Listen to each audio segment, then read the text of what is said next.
hi Gwen. How are you? I'm good. How are you? I'm doing great.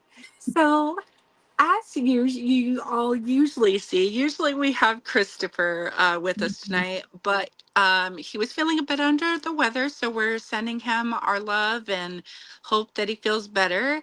But tonight, I've asked Gwen to be my fabulous co-host for the evening. Thank you so much. I love it. I love it. I do. I love supporting my people. And we have a great guest. We do, we I do. do. For those of you that don't know, we have a wonderful guest tonight. His name is Rob Gutro. He is a pet psychic, but he also does paranormal investigations and he's an incredible author. Yes, absolutely. You want me to bring him on? Yeah, let's bring him on. Hi, Hey, Rob. Rob. Hi, Gwen. Hi, Raven. How are you? Good. Good. How are you doing tonight? I'm doing well, thank you. Well, thank you so much for being willing to come on the show again. It was unfortunate that I had a situation where I couldn't be there for the full interview last time. Right. Yeah, I remember Yeah, that. yeah, yeah. So you are an amazing author, and you have you're very well known for being a pet medium, but you're also very well known for doing paranormal investigations and writing books. Can you tell us a little bit about maybe some of the recent investigations and books you've been writing? Sure. So I just published last month my 14th book. It's called The Haunting of Hunt Memorial Library, and this is the cover of it, with my colleague and co-investigator Monique Too Soon, whom you know very well. Um, and that that one just came out. That one's about a haunted library that we investigated in Nashua, New Hampshire, right after we did a book signing there for the previous book that I did with Monique, and that was The Haunting of Emery Estate. Um, and both of these places are located in New England. One, the Hunt Memorial Library is in Nashua, New Hampshire.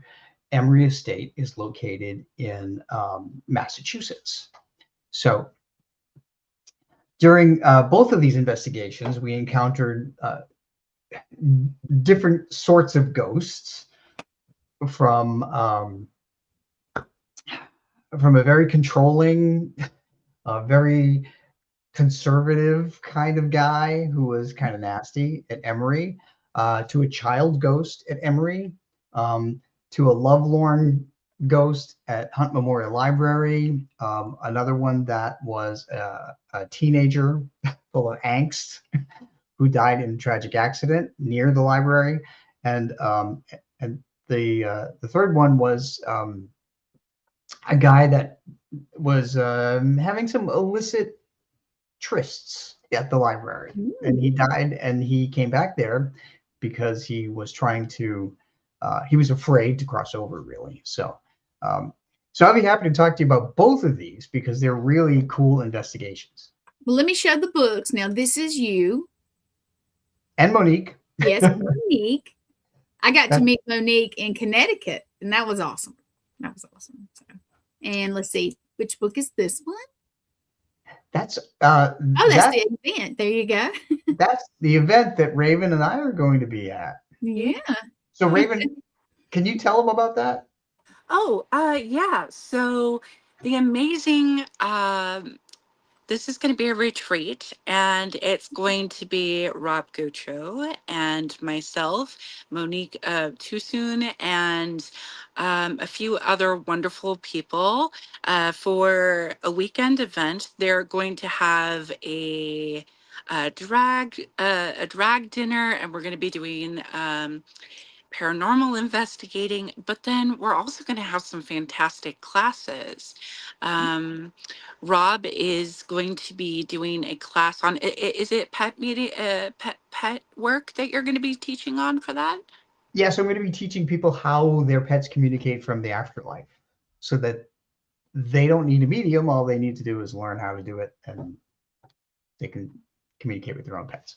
That's awesome. And then I'm going to be teaching an introduction, mediumship and the paranormal workshop, and I'll be helping with a seance. So that's going to be a lot of fun. It is $375 a person, and I believe it's limited to 20 people.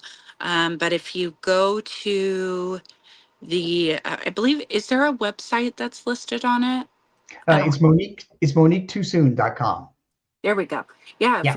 if you go to the website, you can go ahead and schedule your spot. Also, the even better thing about this is Wilson Castle, as I understand it, is really well known for being haunted. I've never been there, but we're going to be staying the entire weekend in the castle. Wow. Hmm. So I was there this last summer. And I can tell you that it is extremely haunted. And that is actually going to be the subject of the next book I do with Monique. I'm actually writing it right now. Oh, awesome. That's cool. So could you tell us a little bit about the investigation on your first book? Like what was the most like memorable, like what caught your attention out of all of those amazing things that happened there? So there were three ghosts that we encountered there, and I just I'm sharing a couple of pictures. Okay. Which one is it? Couple more pictures. So I have never heard of Emery Estate, and what's interesting is that I grew up in the town next to it. So when that is a look at the front of the estate, part of the estate, and Okay. and there you see that crow's nest up there. Mm-hmm. So we took a preliminary walk as soon as I got there through the house, and when we got up to the third floor, it was pretty unnerving for me to be up there because I'm actually very sensitive to ghosts and their energy and their personalities. And they also share pain of death with me too, by the way. Mm-hmm. So that's another thing. But when we walked up to that crow's nest, I immediately felt fear. I was overcome with fear in that crow's nest. And what was conveyed to me, it was residual energy, was from a child or children, actually. Children were hiding in that crow's nest. And to me, they felt like children associated with a family that lived there.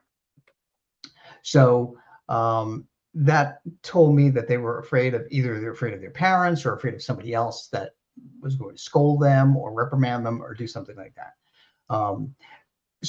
And that was so overwhelming for me that I had to actually get out of it. I had to leave that room.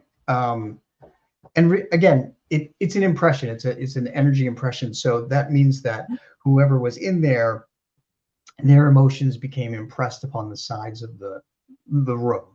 And then when I came in and I brought my own emotional energy, they came out of the room. They came out of the walls, and I felt them.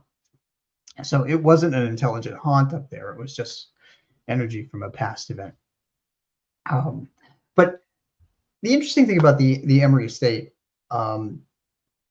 is that when it was built to resemble George Washington's home, Mount Vernon.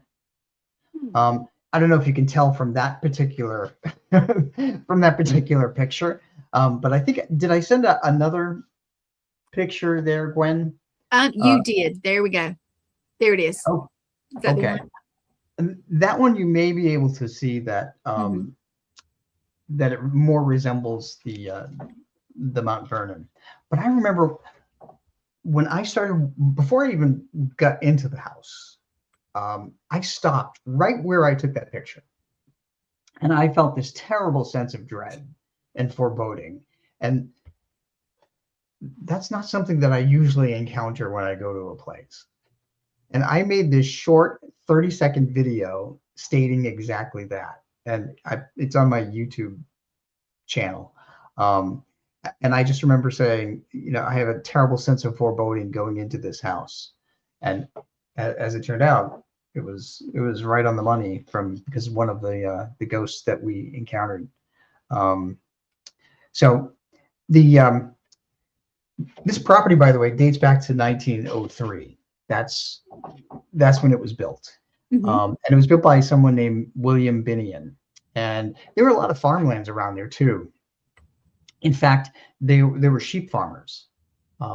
So, and this property also sits atop a hill. And here's the other thing that I didn't know. I was totally surprised. When I drove up to this hill, to this house, you could see a perfect view of the skyline of Boston, Massachusetts from there. It was amazing.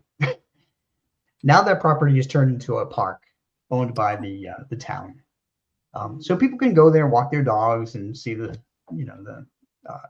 skyline of Boston and so forth. So it's a beautiful place to walk.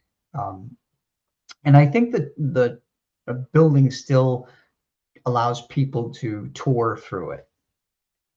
So if you go to Emery Estates or the town of Weymouth, you can find out information about that. And Monique, of course, is the one that set it up because that's what she does. So that's a little bit of the history of it. After the original owner sold it to this other family, this Emery family, and they were very, very conservative in their and very religious. As a matter of fact, Billy Graham is known to have stayed there quite a few times. Yeah. So I know who Billy. Yeah. And I think that's where he became very strict with his children. I don't know this, but that was the sense that we got. There's a basement picture I shared with you. Yes.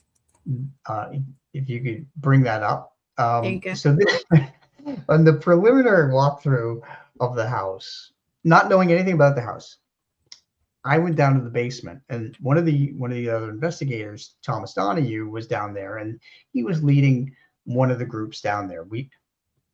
I'll explain that in just a minute. But when I got down there, I did not want to set foot on the floor of the basement. I stopped at the last stair, and right there in front of me was this. This is what I was looking at. They were like little tables set up with candles just for the tour. But I heard a child shushing another child, and it startled me because nobody else was down the basement. Turned out that in the basement is where they used to hold a Bible school for kids. Okay. So that was another residual thing that was that was in there. So when Monique and I walked through initially, right after I first got there, this was the first stop, and then we went upstairs to where you showed that crow's nest. Show it again. There we go. The third floor. The third floor also was kind of unnerving. I'm going to see if I can give you a picture of the third floor. Okay. The third floor hallway. When Monique and I first got up there, there was some feelings of discomfort. If you go all the way down to the end of that hallway, there are windows that are identical to those that used to be on the Amityville Horror House. Oh, wow. And Monique sensed a female ghost with a really strict and bad attitude down there. I also felt intensely negative energy down there, and I did not want to go down there. Because it was overwhelming. That was not going to be the place that I wanted to situate myself with Monique. So she and I decided that we would go on the second floor. And the other teams, they were we call them the power clauses. They are They are Candace and Derek Feathers, Love and them. they're We love oh, them. you know that? Okay, they're Yeah. incredibly talented. So she's Yes. a medium, he's a tech whiz. For the people that don't know them, I love them so much. They're so talented. Um, so they were upstairs. Thomas was downstairs, and Monique and I, and Alora Huey, who also came. She's also a medium, and she's Mhm. really awesome. She's great. She was with Monique and I on the second floor, and that's how we set it up. And the reason we did that is because this was a ticketed public investigation. So I think there were like 40 people um, who came. So we had to split them up into 3 groups because, as you guys know, when you have a lot of people, you can get you can misconstrue something for a paranormal thing. Right. So yeah. Definitely. So we broke them up and then we rotated them through the different floors. So, have any of you, either of you, been to Massachusetts? So I moved to Massachusetts. This is now my second year of being here, and I haven't been to too many spots yet. So I want to go everywhere. I Okay. came and visited for the Paracon where you were at, and I got to visit one place, and then we went to like a touristy thing. But I wanted to go back. I'm going back to visit Raven soon when the weather clears up. We had that discussion. So, Mhm. but Raven, I thought you, for some reason, Raven, I thought you were in New Hampshire. I have a lot of friends in New Hampshire, Mhm. but I am I was in Salem for about a year, and now I'm in Beverly, which is just over the hill from Salem. Okay. Yeah. Yeah. Talk about haunted places. Beverly and Salem are pretty haunted. Oh, they are. In fact, the house that we moved into is very haunted, and my specific room is on the lower half of the house, and it's connected to the basement. Mhm. And my roommate's name is Matthew, and he's wonderful. And we see ghosts and all kinds of things that are happening in this house quite frequently. So, it was built, I think, in the 1800s. So, yeah. Okay. Yeah, it's going to be interesting. So far, we've communicated with a little girl, um, and it is a little girl, but I have what's called a writing planchette. And so Mhm. Matthew and I were using the writing planchette, and a little unknown secret about me is I love Disney, and I don't share that too often, but I do. And I was going through my Daisy Duck stickers that I had, and Matthew didn't know that I was going through those stickers, but she drew a daisy with the writing planchette upstairs. And it was really cool because we got that confirmation that she had been watching me organize my stickers. Oh, wow. Yeah. Yeah, That that's is really fun. cool. Well, we encountered the ghost of a young boy in Emory Estate. Um, and interestingly enough, Monique um, has a great rapport with children who are trapped earthbound as a ghost, and they they go to her. They have um, it, and so for those who don't know Monique is the only paranormal drag queen anywhere. Pull the And picture she up. There we go. with that. Yep. Thanks for the picture. Yep. um, so she's been doing investigating for 15 years, and during COVID, she got the idea to do paranormal investigating in drag because she does drag shows on the weekends, and she put the two together. And I think the first place she went to was the S.K. Pierce Mansion in Gardner, Massachusetts, and she got an EVP that said he's a lady. so they knew. they knew about her. And everywhere she goes, it's incredibly active because the ghosts are trying to figure her out. The other aspect about Monique is that she is the most technologically savvy paranormal investigator I have ever known. She's got thousands of dollars worth of equipment, and she brings it all. I mean, she needs like half a car to bring all this stuff. So she has tripwire, like EVP tripwire that you string out along the floor, and it will flash whenever there's a ghost walking past it because they're electromagnetic energy. She's got something called a Phasma box, which is it's done through a computer, through a laptop, and it takes the white noise out, so you can only hear the actual words that a ghost is trying to communicate. We used that a lot. We use dowsing rods, K2 meters, thermal detectors, all of these things she spread out in Emory. So to me, I was like overwhelmed with the technology. But so the other thing about Monique too is that she and her husband have a son. They have an 8-year-old boy.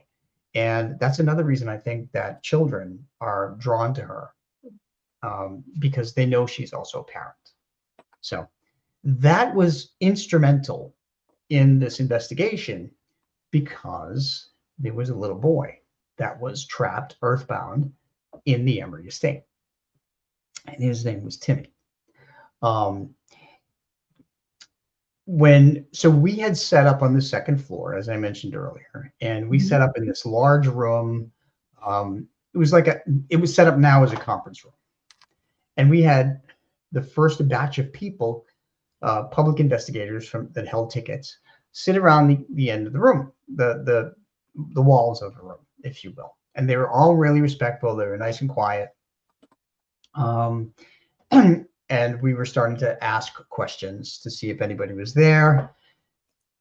Monique asked if there was a little boy, and the word yes came out. And then she said, "Can you say my name?"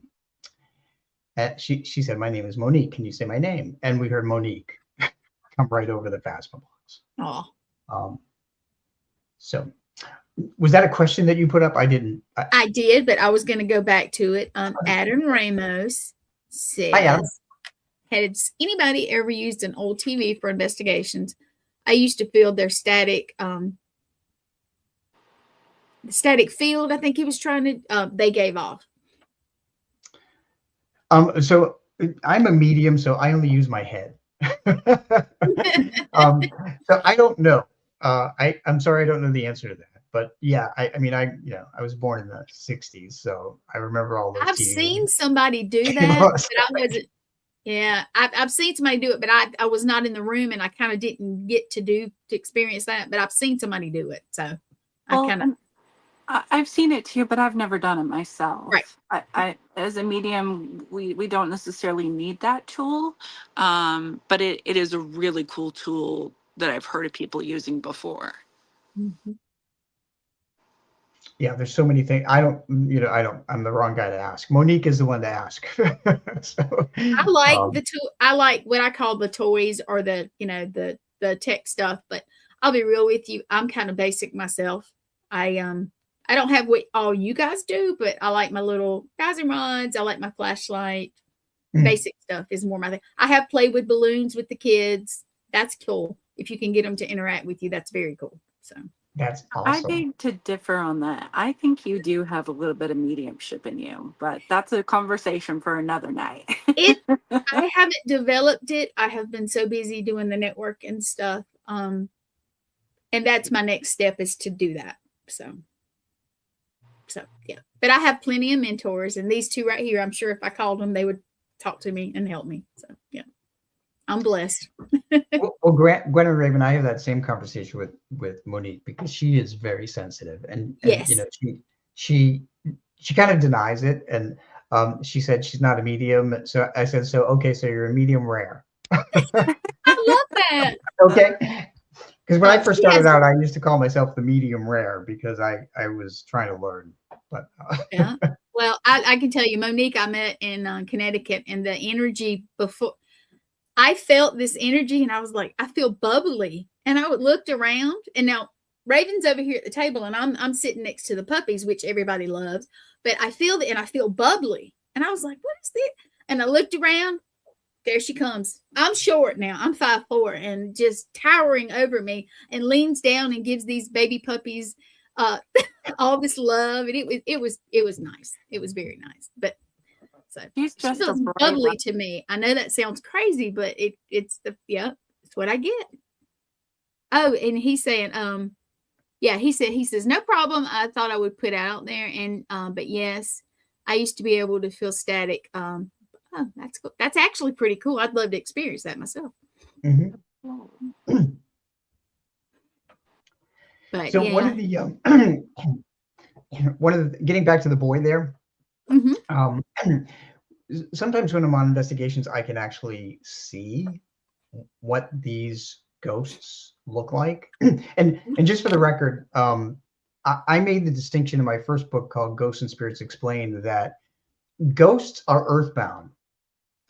They cannot cross over because they don't have enough energy to cross over because they've stayed too long. They're like a battery that over time their energy depletes and they don't have enough energy to cross over. Spirits are the ones that I call that have crossed over to the other side.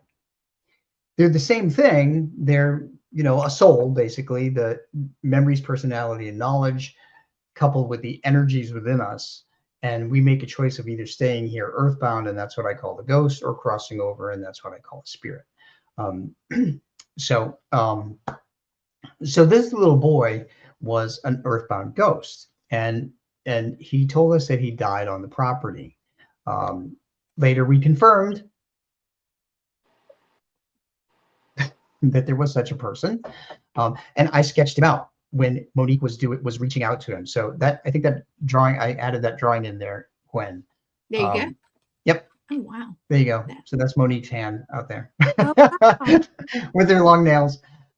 Yeah, and that's the little boy that I saw. So I'm not going to spoil the book, but there was another. As soon as we were communicating with him, there was another ghost that came. It was an older man. Somebody that he gave me his name, and I was able to figure out who he was. He was very strict. He was very stern. He was very controlling, and I call him the man in the gray suit. And he did not want us to help that little boy. So if you read The Haunting of Emery Estate, you'll find out what happened. There's another picture there that's kind of blue in color with yellow in the middle of it, and that's a picture of the room that we were in. That's it, with the tripwire.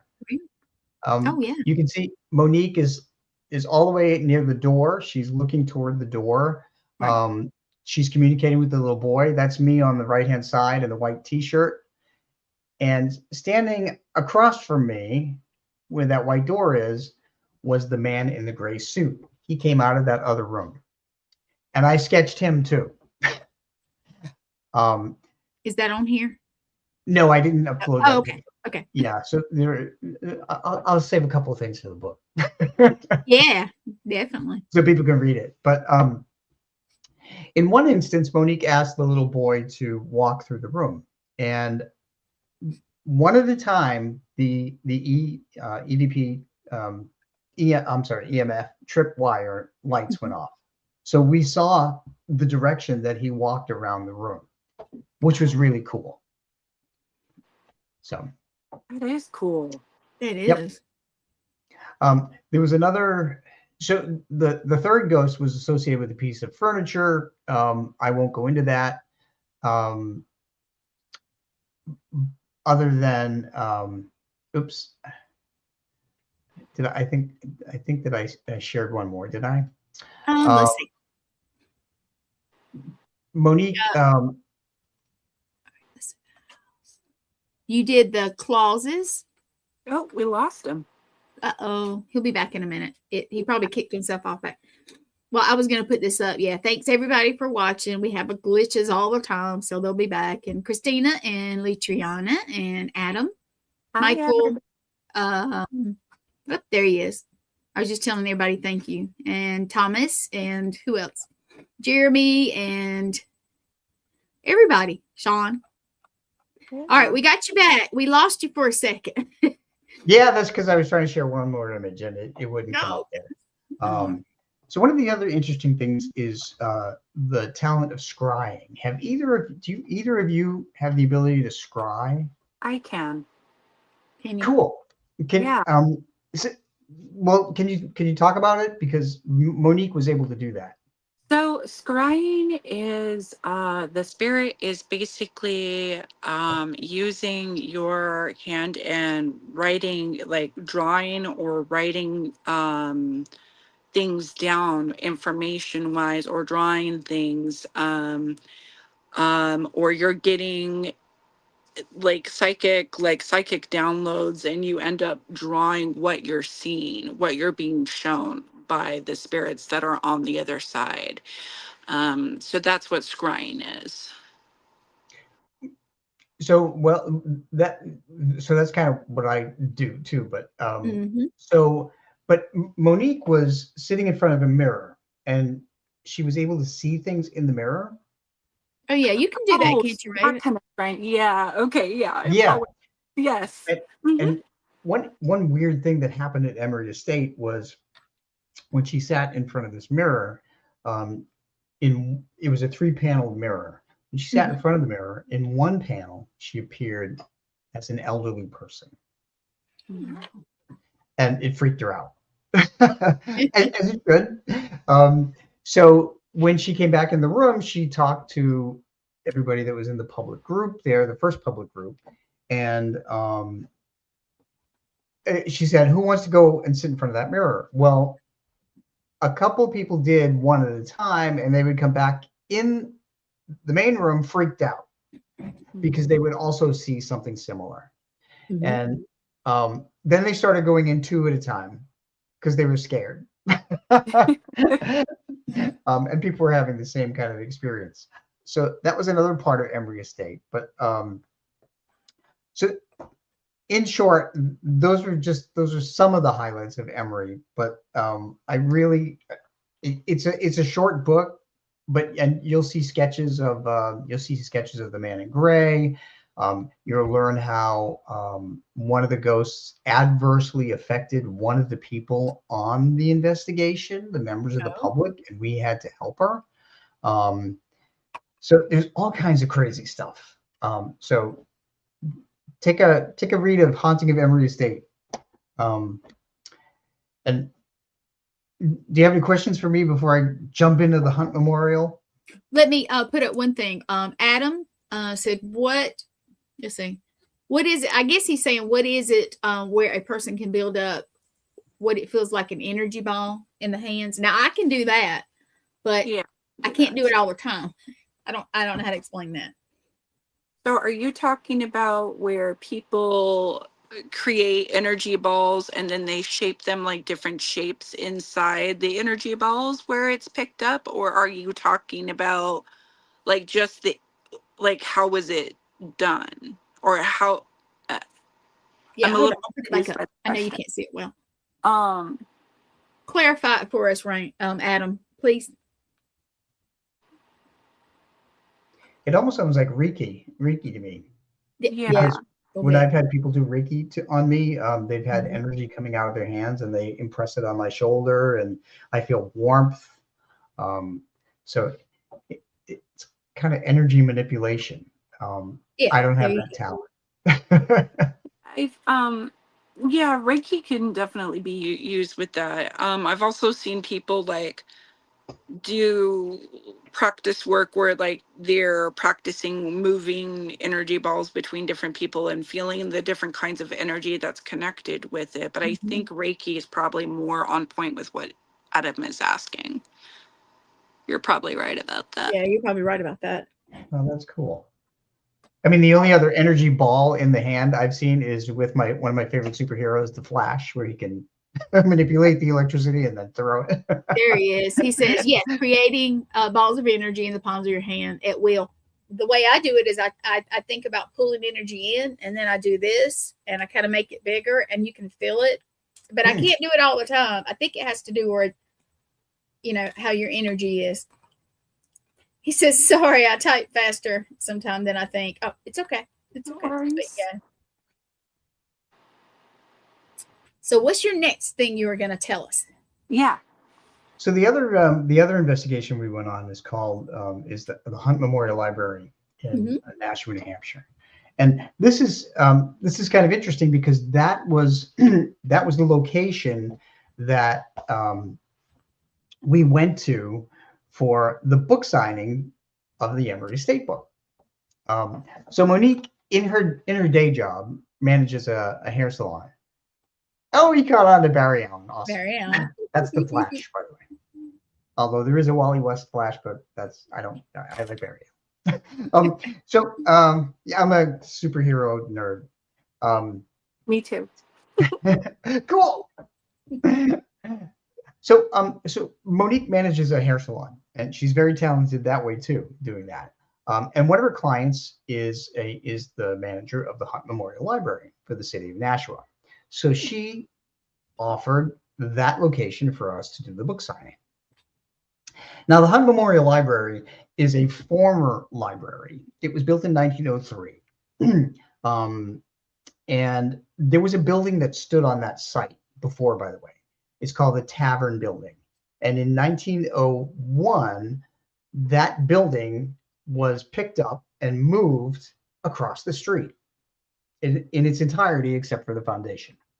And then the Hunt Memorial Library was built there. So the Hunt Memorial Library was a library, I think, until 1972. And then because there's not much parking there, they built a brand new library in a different place with a lot of parking. And they use the Hunt Memorial Library now for events. So there's all kinds of events that happen there. There's conferences, there's weddings, there's meetings, there's all kinds of cool things. And you can go in there and hold your own event. It is it's got one main floor. It's got a basement, which is pretty haunted. And it's got a second floor rather. And then a third floor. So during the book signing, we were mostly on the first floor. And then afterward, Monique had decided that we would have a limited ticketed paranormal investigation because Amy, the woman that manages it, told Monique that there are some ghosts. She's had some experiences in there. And she said, hey, it would be fun to have a one-time only paranormal investigation. They do not let people go in there and investigate. So Monique set it up. We had a ticketed investigation for 20 people, only 20 people. There were some great co-investigators. The Paraclauses were there. Derek and Candace Fetters. Alora Huey and David Childers were also there. So every one of them was critical in this investigation. We uncovered 3 different ghosts. And the very first ghost was a teenager. He was somebody that Amy had encountered before throughout her managing of the place. She had encountered him quite a few times. And as a matter of fact, she said that the basement has a big room that has an office. It's like an office area. There was nothing in there though when we went. But one of the women that worked down there in that office had quite a few paranormal things happen. things were removed. The door would close on her. There'd be nobody there. There was no wind or, or anything. And it was kind of unnerving. And she finally had to leave. So I'm going to share a picture of James. During the investigation, we went to the basement first. This is the guy that I saw. He was wearing a checkered shirt.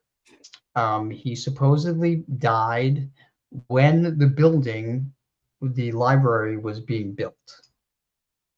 And he told me about a bicycle, told me about an accident. So what happened when the tavern building was being moved? They hired people to break the foundation of the tavern building, the original tavern building, when they moved the rest of the building. And his death was a result of that. He was just at the wrong place at the wrong time. Interestingly enough, when I first connected to him and Monique was getting answers and David and Alora were getting answers from their different pieces of equipment, I asked Amy what he looked like. And I described what I saw him looking like, and she concurred. She said, "This is what he looks like." And I said that he had wavy hair, he was young, and he had a checkered shirt. And one of the people on the investigation made a great question. They said, "Well, back in 1903, were checkered shirts a thing?" And I looked back, I did some research, and sure enough, checkered shirts were a thing back as far as the 1880s, 1890s, especially in New England. Really? Yeah, you would know that, like flannel shirt kind of patterns. So, yeah, so we were trying to confirm everything. So there's a lot about James in this book. He also, there's a picture of in the book of an orb. He took the shape of an orb. An orb is the most simple form a ghost can take, a ghost or spirit. An orb is for those listening or watching, an orb is a ball of light. And I find that a genuine orb is one that has colors and designs in it. And this particular one did. He also showed up in the ladies' bathroom and scared the hell out of somebody because he was standing behind her. So yeah, and they saw him run down the hallway. So there's all kinds of crazy things that happened with him. But he was just the first one. So one thing we learned, though, like a teenager, they get bored. So they don't want to talk for a long time. And that was our experience with him. He was just like, there was a point where he said, "I'm just done with you." What can you do? I find one important thing about going on paranormal investigations is that, especially as a medium, that ghosts will only talk to the people that they connect with or they want to talk to. That's why I think that when a lot of places are investigated over and over again, people encounter different entities that come out where they don't come out for the team before. Is because just like living people, there are people we don't want to talk to, and there are people we do want to talk to. So Definitely. Yeah, and unfortunately, you're stuck with me right now, talking to me. So well, we love talking to you. So we love it. So yeah. I think I'm talking too much. No, really. we want to hear your story and experiences. It's important. So I have a question for you too. I haven't investigated with you, not really. Raven was in the same building, but we weren't like together. But when people go in and ask the same questions, they do get bored. Have you ever tried like making them laugh or saying something funny or just off the wall question like, I don't know, what color shoes do you like, or something weird to like, catch their attention or something? Have you ever done something silly? That's what Monique does. I love it. That's what I try to do too. And I know it's odd, but I've been with Blaine Rohan. he's on one of the shows, part of the network, and Lee Triana and her husband. We try to do silly stuff like if we go in and we know it's a man, we'll say, and way back, did you drink beer, ale, or whatever it would have been appropriate, or did you have like bourbon or, something off the wall that, I don't know, and you have kids and you do little games, or I have these little Barbies that are like probably that tall and they bend, and I'll put them out there and they'll knock them over or move their hair. It's kind of cute, but I try something off the wall because, I don't want them to get bored and go away. I want them to talk to us, So when I started, I actually was a medium before I became a paranormal investigator.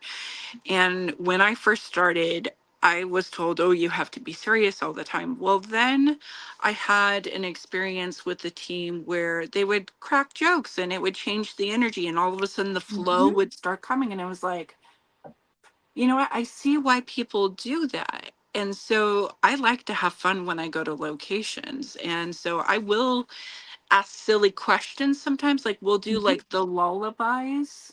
Oh, yeah. We'll ask them to like say the next sentence or sing the next sentence. And sometimes they do through the systems. Even with me hearing it, we actually hear it through the systems, which is really cool. So I've done it, but it's fun. It is. I like it. I like to make it fun. I do. Yeah. And you said that you bring things for kids, like balloons you mentioned. Balloons, little dolls. I've even brought little race cars. I brought a pretty little necklace before for a little girl, because I knew there was a girl that was supposed to have been at that place. Just anything I can think of to make it fun for the kids. We bring bells and stuff, and any kind of. I have a wood toy. I had one, but I actually left it at I told the little child spirit, I said, okay, if you move this, I will leave it for you. And they moved it. So I did. I kept my word. I left it for them. I do anything to interact with them, especially if it's a good, they need interaction, I think, because they do get bored. I mean, can you imagine? Have you used the little balls that not the ones that light up, but like little balls that like roll and then watch them roll on like more of the even planed areas in different spots? I have. Yeah. Yeah, they're fun. Yeah. All right, Wow. Let's see. Speaking of different, I sometimes have my friend and from Ireland, send audio clips of different questions to play during investigations to have the accent. Yeah, that's a good idea. I love that. That is actually cool. So I've run into some paranormal investigations where there was one particular investigation. I came into a home to deal with a ghost, but the spirit of a woman, the homeowner, a spirit of her father came through, and he was speaking a different language, and I didn't understand what he was speaking. And I told her, I said, your dad's here, and I don't know what he's saying to me. I can't understand what language he's speaking. And she said, oh, he's speaking Greek. Oh, I'm like, oh, okay. Well, I have no idea what he's saying, but exactly. I felt that he was there to protect her, and that's what she felt too. But so I threw a couple more pictures in there. I know we're running out of time. No, you're fine. You're fine. All right, which one? So the main picture of the library, so people get an idea of what the library looks like. Oh, I like that. Yeah, it's really a beautiful building. There's a lot of light inside of it too. And up the top there, where you see that the top, there's like a stack on the right hand side. Is that a walkway? I don't think it's a walkway. I don't know what it is. Oh, okay. But on the ceiling of that third floor is a skylight, and that skylight came into play with the ghosts on the third floor. That part of the building on the very top is where the stacks were in the library. The stacks are where they store books. Wow. And there was a ghost on the third floor. We call him the Stacks ghost. During the investigation, we ran out of time. We could not go up to the third floor to connect to that ghost. We had to go back. So Monique and I had to go back and meet Amy to do a part 2 of the investigation, because after James, the second ghost we met was on the first floor, and he was the one who was in search of the love of his life, and he was stuck there looking for her. So that's a whole nother story. So ultimately, though, we had to consider crossing some ghosts over and bringing them peace. And they were all there for different reasons. They all had different backstories. I see that. I see the question. It's located in Nashua, New Hampshire. Nashua, New Hampshire, on the border of Massachusetts. It's pretty easy to get to from Boston. It's probably about an hour, maybe an hour and 15 minutes from Boston. Road trip. Yeah. Quick little road trip. So you can walk around it. You may be able to get in it, but you just call in advance. They mail it you in the lobby, and you can see it for yourself. Did you want the stairs? Did you want a picture of the stairs? Do you want me to pop that up? Yep, you can throw that picture of the stairs in. So here's what's interesting about the Stacks ghost. We went up into this very empty room. This is part 2 of the investigation. There were no people from the public. The only reason we went up to the 3rd floor is that Amy said that as she works there, she keeps seeing the figure of a man on up at the top of a stair, and she was on the 1st floor, and she has to walk by the stairway to go to the restroom, and she would always look up and see the shadow of a man. Now, this is not the staircase. This is a hidden staircase that the ghost told me about when we were in the Stacks area. Wow. The ghost told me about a hidden staircase that he would use to go up to that area. And so when he told me that, I said it out loud, and I said to Amy, is there another staircase that comes up here? Because he's talking to me about a hidden staircase. And she walked over to part of the wall, and she opened the door, and this is the staircase that was behind that door. Wow. Oh, wow. It freaked me out. So he told me about this way that he used to bring people up there for his illicit trysts. The other thing too is about the Stacks ghost is that he wouldn't give us his real name, and we did an intense, I think it was 23 or 31 question back and forth with him using dowsing rods. And we were able to get a lot of answers from him, but we kept asking him. So we decided to call him George because and he was okay with that. We said, okay, you won't tell us your real name. We're going to go with George. Is that okay? So the rods cross as an X, because we asked him, if you cross them as an X, it means yes. If you spread them apart, it means no. So we went through all these questions with him, and we kept asking him every now and then, can you tell us your real name? And he would say no. He wanted to keep his family name anonymous because he has some relatives that still live in the area. So he did not want to hurt anybody from what he was telling us. Interestingly enough, on the way to the Hunt Memorial Library for the second investigation, Monique kept getting pulled toward a cemetery. And she said, when she got to the Hunt Memorial Library, she said, I don't know what we're going to encounter with this 3rd floor ghost. I don't even know who it is. But there's something that says we have to go back to the cemetery. Well, the cemetery turned out to be a confirmation place for the 3rd ghost about what we did to help him. So there's so much stuff involved.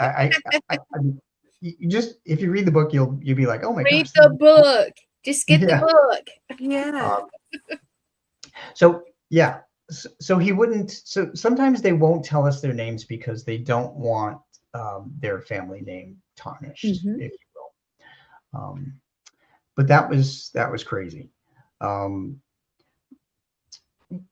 One of the other things too in this investigation, during the first part of the investigation, I'm going back again with the public, is that during questioning the ghost on the first floor, I'll just tell you his name is Oscar. Mhm. While we were questioning Oscar, the spirit of a woman who was killed in an automobile accident came through to me for one of the people attending. Oh, wow. And that totally blew their mind because I was standing right next to them. And she gave me a name and I said the name, and one of the women next to me said, "Oh my gosh." That they recognized her. They recognized her. And they had asked for her to come into this session knowing that we were doing paranormal stuff. So Oh, so that was another aspect of it. Totally crazy. So I love that. there are Yeah. other things. I mean, there was haunted painting. There's a haunted painting that's really creepy. There was a residual fingernail haunt. All I'll say is that this is a Monique thing. Somebody's fingernail had snapped right off, and she was like in pain experiencing this residual haunt Oh, in the basement. So that's in there too. But the book is filled with crazy stuff, and it's all done in sequence, so that people who read the Haunting of Hunt Memorial Library Mhm. will feel like they're on the paranormal investigation with us, and the people that actually did go on the paranormal investigation. Um, and at the end of the book, um, we went to that tavern building across the street because one of the Mhm. ghosts was tied to the tavern building. hmm. And then I had another ghostly encounter in the men's room with a resident ghost in the tavern building. So that's kind of a side thing. And I also have a chapter where some of the people that were on the investigation were kind enough to provide their thoughts about the investigation. So it's called attendees um, experiences. And so, so I asked them to provide their experiences on that investigation because if they want to join Monique and I on other investigations, they will have a good feel for what other people think. Hmm. And we have a bunch of things coming up. I see them. We're out of time here, but No, we're fine. We're No, we're fine. fine. okay. What kinds of things do you have coming up? So so in March, March 21st, both Monique and I are going to the Linville Manor, which is in Upper Marlboro, Maryland. Mhm. That was the topic of my book that came out in October called Ghosts of Linville Manor, Investigating Maryland's Most Haunted House. So Monique and I are going down there together. We are going to participate in a book signing for the Emery and the Hunt books. Plus, the guy that manages this is a friend of mine. I befriended him when I did the investigation years ago, and then I co-wrote a book with him. Um, and then Monique and I are going to be doing an investigation there as well after the book signings. The next thing we're going to be doing is exploring a haunted lighthouse in Atlantic City, New Jersey. That one is in April. It's called the Spirits of the Lighthouse, the Abascon Lighthouse, April 25th. That's what it is. It's part of the paranormal convention at AlterCon. Have you guys heard of AlterCon? Mhm. I don't think so, but I'm not from that area up there either. So, Okay. Well, New Jersey's closer to you. It is. It is much closer to me. Yeah. So that's Saturday, April 25th. So Monique and I, and that one's only limited. There's going to be 2 groups of 10 because it's a lighthouse. It's very narrow, winding stairs like that secret staircase in the library. So that's another thing that we're going to be doing.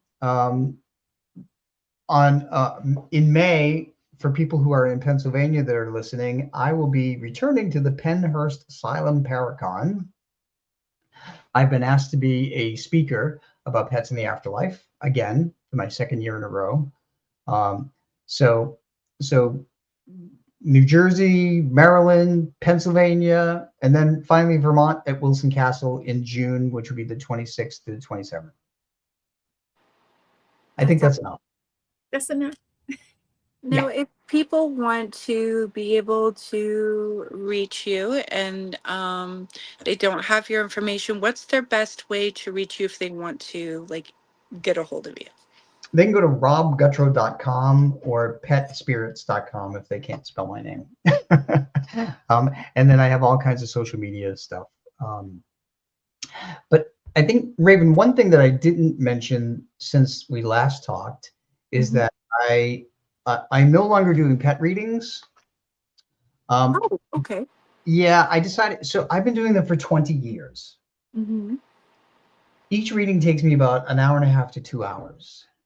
And I find myself in my retirement doing them 7 nights a week. So I can't sit and watch TV. I can't read a book. I have to do pet readings. And it's too much. And it's emotional. Plus, I don't know if you know this either, but we have 3 dogs. One of them passed in July, Tyler. He was a dachshund. The other one just passed 2 weeks ago. And I'm gutted. So sorry. I am totally devastated. And here I am trying to help people through their grief when I am sinking in my own grief. So, it's just time. I'm going to read all the people that I scheduled out through September 2026. And then I'm taking a break. Yeah. That's totally understandable. I mean, when you lose a fluffy member of your house, it's like it's losing a child. It's totally understandable that you need some time to grieve and process everything. Thank you. Yeah, and I lost 2 in 6 months. I did the same thing last year. I don't remember. I lost a dog. Her name was Olivia, or still is, because she tic-tacs around here at night like she's on sugar. And then my little my kitty, who was my familiar, I lost her not too long after that. So I have one little one left, and I showed you guys last time, little brown Chewini. He's my baby. So. Yeah, we have one little one left too, and and he's independent, and he stays with my husband all the time. So I'm dogless for now. But we will adopt, and we work with rescues. I do fundraisers for animal rescues. I have a bunch of those coming up too that I didn't mention. And are those on your website? Yep, that's on my website. Yep. Yeah. Good. So we will be adopting sometime when it's warmer and it's not below 20 degrees outside. Oh, yes. So you have. Go ahead. I'm sorry. Is the puppy? I don't know what's the one that's still with you? Cody. Is Cody a dachshund also? He's a dachshund mix, dachshund terrier. Oh, well, I've seen pictures, and I heart everything because I love my babies. I call him a dachshund terror mix because that's what he is. No. So I was wondering, what's your favorite snack to take with you on paranormal investigations? And what is your favorite location that you've ever investigated out of all the different places you've gone to? Ooh. My favorite snack is Dunkin' Donuts black coffee and a Pop-Tart. And favorite location, gosh. I would have to say probably the Hunt Memorial Library because it was a crazy investigation. Oh, wow. Yeah. Yeah. That sounds good.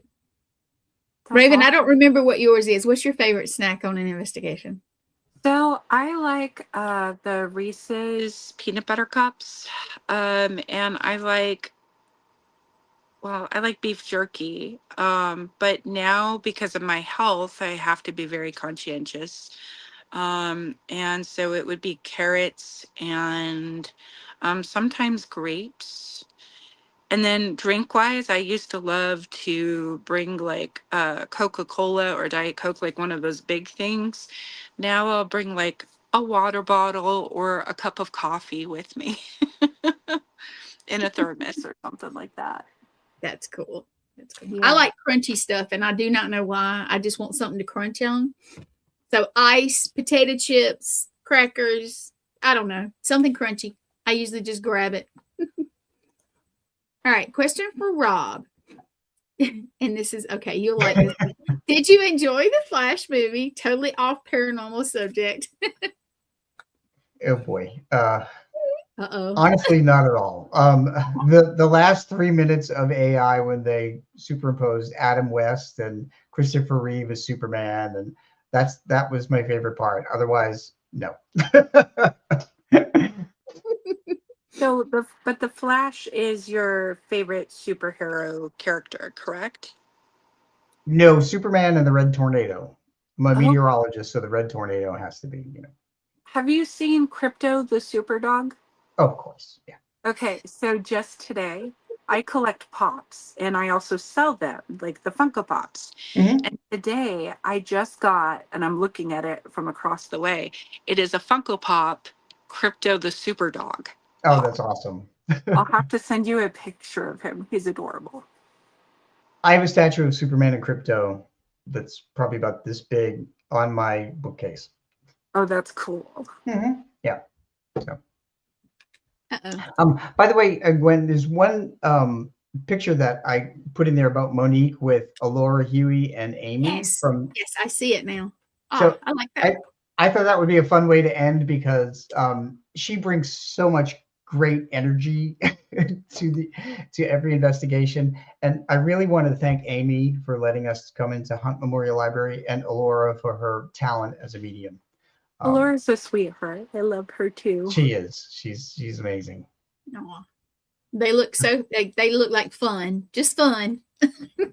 They are, yeah, they're total fun. They're so great to work with. That's So cool. Well, You I'm know, glad- I was Go ahead. thinking, Sorry. I no, it's okay. You know, I was thinking, Rob, maybe since we're going to be doing a thing in June, maybe we could have Monique, you, myself, and the others that are coming along, maybe come on the show closer to time or something like that, and good talk idea. about the event, and then also have you come back on so that we can hear you talk about some of the other places you've been to. okay, yeah, I'd be up for that. And yeah, I do want to talk with Chris too about the birdcage because I know he was so gung ho about it. Well, and And I'm so Chris, if sad. you're watching, we're thinking about you. Yeah. Adam You'll get is it, Chris. on the superhero road here. He says Batman has always been my favorite. Oh yeah, I grew up on Adam West's Batman in 1966. I love it. 68, so. Okay, now you guys, is that there? You want to talk about that one more time? Remind everybody. Yeah, so Wilson Castle, it's June 26th and 27th. It's going to be an awesome weekend filled with amazing people, amazing teachers. So you'll be learning about different topics that you see listed here. And Friday night, they're going to have a dinner and we're going to be doing a seance, and then we're going to be doing some paranormal investigating, and the um, event is going to be absolutely awesome. You'll get to sleep overnight in Wilson Castle, and Jealous. you're going to have amazing drag queens there who are very fun to be around, and also very, very knowledgeable, knowledgeable people. So please come join us. I believe it's $375 per person, and there's a 20-person limitation for the event. Let's see. Does it say on there? I can't see the little print. I'll be real with you. Even So with you my learn about glasses. energy awareness, spirit dice, paranormal, introductory to mediumship, I'm going to be Yes. doing the Pets in the Afterlife, teaching you how to recognize signs from your own pets, and Mhm. that and Monique in her alter ego is going to give you a talk about equipment. Check out her equipment. Oh, yeah. So, um, just a side note, I know that everybody's going to stay at the castle, but I cannot sleep in a haunted place, so I will be at a hotel. Totally I understandable. did that last time.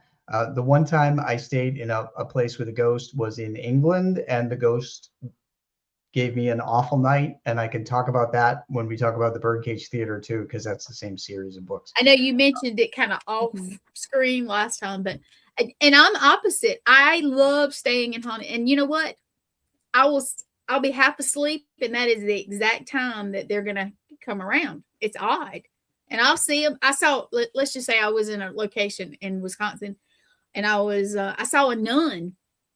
She just appeared. She looked at me, and she turned her head, and she looked at the person that was in the floor over, like across the room from me, and then turned her head, and then she walked out the door and went poof. Not poof, but you know what I'm saying? Just went out the door. And I was like, dang it, I didn't have my camera on. If I saw her, I would say one thing to her: I want none of that.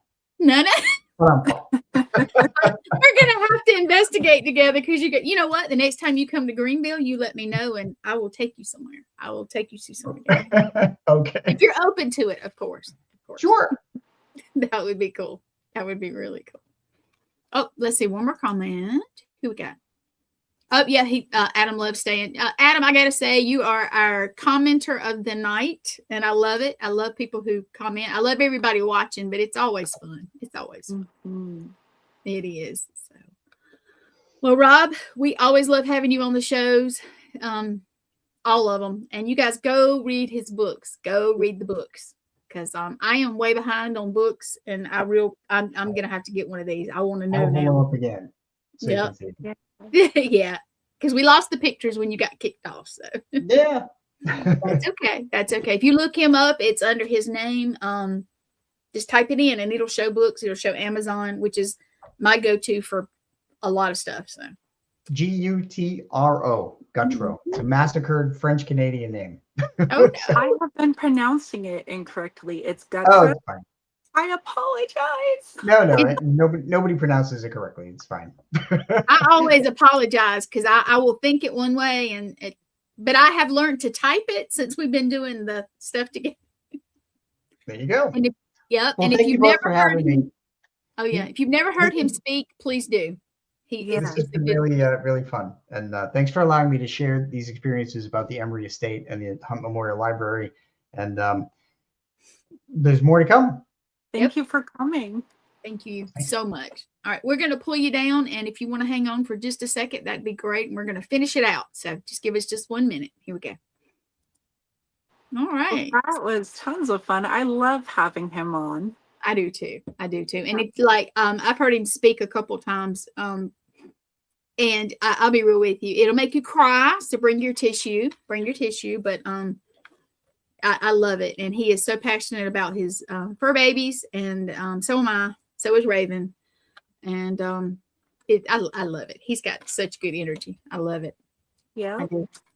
And I finally get the chance to meet him I met him in person already once, but I'll get more of a chance to get to know him better, like at the next event. So I'm really excited to be able to take part of that with being able to get to know him a little bit better. Oh yeah. So what do you have coming up in the next what is your next couple things we can go over? Or So for me, yeah, for you. okay, there's a lot. I know. I'm thinking. There is an event in Connecticut in July. That's coming up, and it's a paranormal investigation. That's coming up out there. And Paracon. I'll have to post the details of that. July. We have the event in Vermont. Mm-hmm. In October, I I will be in Salem working a lot of the time, but there's a few different events that I'm doing. There are so many different events. I actually have to go through the list. Oh yeah. Well, where can everybody go to find out this stuff? Because Okay. I don't know everything by heart. No problem. Oh, and then there's also the main horror paranormal Paracon that is in September, and I will be at that. Right. And Christopher will be there as well. Yes, he will. So one way you can figure out where I'm at and what things are going on is by emailing me at the medium frequency@gmail.com, Mhm. or you can find me on Facebook at Raven Wolf with an E at the end. Or you can look up the name of our show, The Medium Mhm. Frequency, and we have a group that is on there. Yep. And then if you are on Instagram and you need to get a hold of me, look up Salem in the Moonlight and you'll be able to find me. Right. And always you can message me and I'll get it to any of our podcasters. So now I do have one thing to plug shamelessly, if you guys don't mind. Oh, we need to plug it. We're talking about your Yeah. upcoming So I did a little thing with the History Channel, and I'm a little nervous because if for those that don't know, I never watch myself. I never go back and watch myself. I'm all over everything and I'm all over this and that, but I never go back and watch it. So this is a big deal for me. I filmed with the History Channel on a show that I used to love called Monster Quest. And that will be Friday night, 10 Eastern. So 9 Central, and it's on the History Channel, but go back and watch season 5. Blaine Rohan, who was on the network, and Letriana Brown. Blaine's was several weeks ago. I think it was episode 2. Letriana's was last Friday. So please go watch those. And if you can, go watch mine Friday night. I'll be sitting there holding somebody's hands going like a scary movie. But I'm so excited I'm so excited to see your episode, and I know that the one with Blaine and Lee was fantastic. So they were, and I'm gonna put this little poster up. Lee made it, or Letriana. We call her Lee because lots of folks now. This is all of us. Hers was last Friday. Blaine's was on the 9th. His was the episode 2, season 5, and then mine will be this Friday. And you know what? I'm so proud of everybody. And I think it really just helps the network for us to go out. And I don't have it. I was trying to get it. One of our other podcasters, Nathaniel Elwell. We're proud of it. And Morgan. And I am so sorry. They were just on a magazine. Which one was it? Can you remember? I am so terrible. I thought it was up here, but yeah. So we rock stars. We have rock stars. Everybody's, I think all the good energy, and we're just a little family. We kind of elevate each other. We support each other. And next week, I think, is Jeremy Cotter on your show, right? That's correct. Yeah. So, and he has. Go ahead. Sorry. Oh no, he has an amazing show that is on Wednesday night. It's on Wednesday nights. At and 9:30. What is it called? Twisted Tales. Twisted Tales. I just want to make sure. Tales. Yeah, I actually have that, but there we go. I love that. I actually made that, so I'm a little proud. He loved it, but yeah. And tomorrow night, Nathaniel and myself on Paranormal Unveiled at 8:00 Eastern. Jeremy's 9:30 Eastern, and yeah, just watch everything, you guys. But please, if you can go back, I don't care if you watch it live or not, go back and watch Monster Quest for us, all of them, not just mine, and to support it. It'll help us out. And the History Channel was awesome, and I've not seen my reenactment of my story, so it's all new to me also, and that's my exciting part. So I'm getting a little nervous, but anyway. So you guys have a good night. We're gonna get off of here. Thank you for watching, and I'll come back next week, same time. See you next week, everybody. Bye-bye.